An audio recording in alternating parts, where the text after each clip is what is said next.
East London,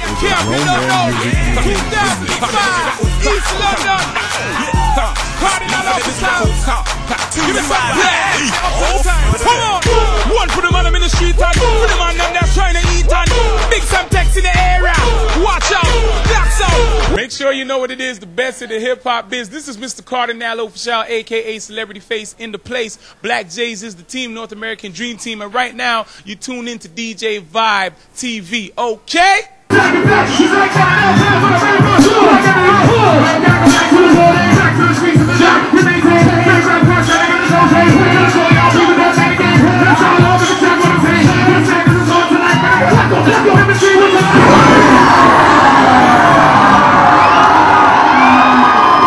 lyrics, you've said to go see Bowling for Columbine.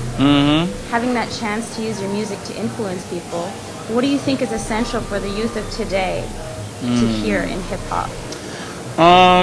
I think the youth of today in hip-hop or any other genre of music for that matter, just youth coming up in general, they need to be exposed to everything. You understand what I'm saying?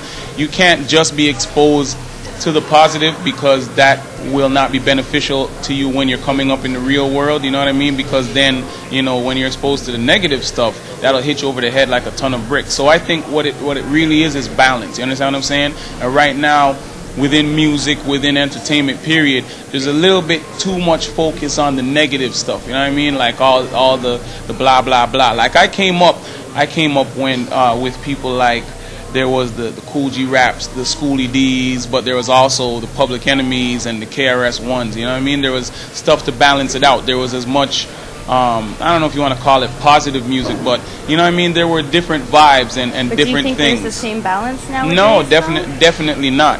And that's what I think the kids need now more than ever is more balance, you know what I mean, in music period.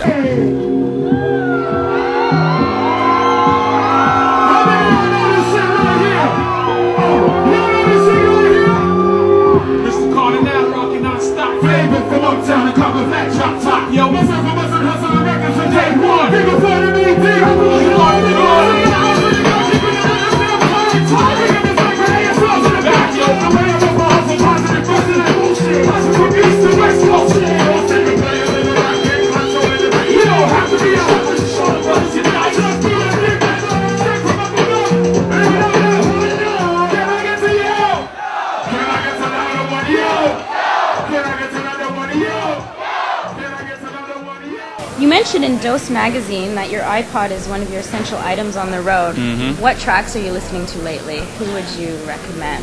Ooh, well, I'm gonna put you up on some game. There's a new guy that got signed to Shady Records, the Eminem's label, by the name of Bobby Creekwater. I'm listening to him right now. He's crazy, and I'm sure probably within a year, you guys will be like, I remember Cardinal mentioned him. Besides that, it's really just a mix of anything, you know what I mean, from some mad old school stuff, anything from James Brown to Outkast to whatever, you know what I mean? Because currently I have like, I don't know, like 7,000 songs on my iPod. Right. So, you know, I really have a world of music on there. So it's basically whatever I'm into for the day. But I think as far as hip hop goes, Bobby Creekwater is top of the list right now. We know the story, man. City, a hole is a hole. We don't have nothing else. I know yes, get closer.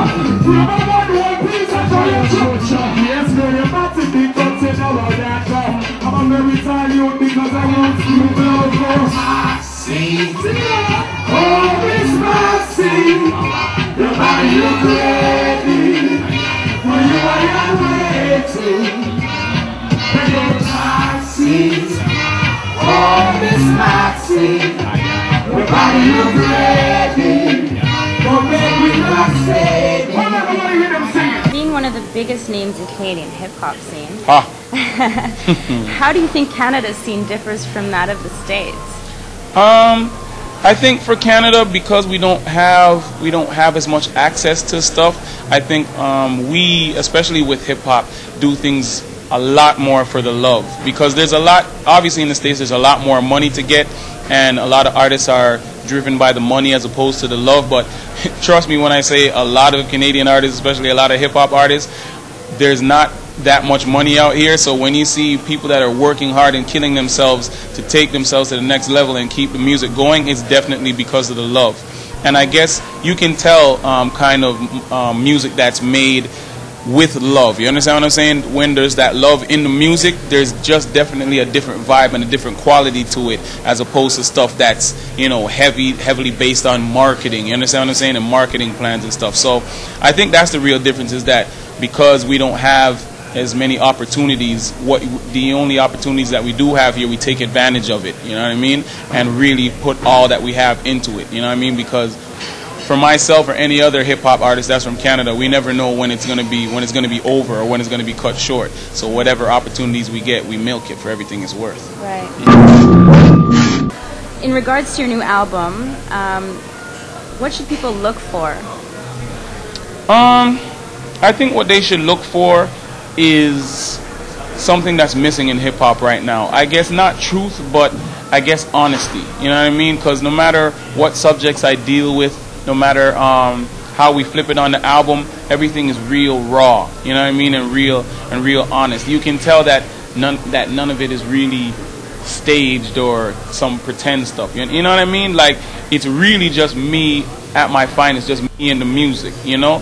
And it's like we definitely try and capture a certain energy and put that onto a CD. Because a lot of CDs that you have right now, there's, you know, a couple of joints, maybe the single that's on the single or the video that's playing on TV, and maybe one or two other songs, but like the rest of the stuff's just filler. But for me, I grew up on certain albums, Tribe Called Quest, D'Angelo, whatever, like albums that were tight from top to bottom, you know what I mean? And I didn't feel any ways about spending my 13, 14 bucks, you know what I mean, in the store to buy the album, because I knew I was going to get a solid product. And that's really what you can expect from my album, is something solid from start to finish, you know what I mean? Filled with the whole nine, not just the songs, but the interludes, you know what I mean? And everything, like a full package, you know? You understand what I'm saying? Because that's the stuff that I think made me have a love for hip-hop, and I think that's missing right now. So I definitely put that into Fire and Glory. And I mean, even besides, you know, the Busta Rhymes and the different people that are featured on the album is just really, I think, a good representation of what, you know, Canadian hip-hop is and should be about. Stepped in the booth looking so crisp and so clean. #1 from the north side, rapping that 416. All of the top 5 got scared when I stepped on the scene. Neck touching the concrete from the gangster lean. So why is your album called Fire and Glory? My belief in life is that to get to the glory, a lot of times you have to go through the fire. You understand what I'm saying? Just in life, I believe that you have to go through the hard times in order to really appreciate the good times and really be able to realize when they're there. Because sometimes people don't realize what they have, you know what I mean, and how good things are until they, I guess, go through a bad time in their life. Then they're way more appreciative of all the good stuff in their life. So really, that's what the Fire and Glory is, you know what I mean? You have to go through the fire in order to get to the glory. And also, certain things, figuratively speaking, have to burn down, you know what I mean? A lot of things, when I say you have to burn a fire on thing, it's like you have to call certain things out in life, you know what I mean? And really let people know what it is. So that's the fire also. And, you know, when you expose the fire, you can get to the glory. So that's what the explanation of the title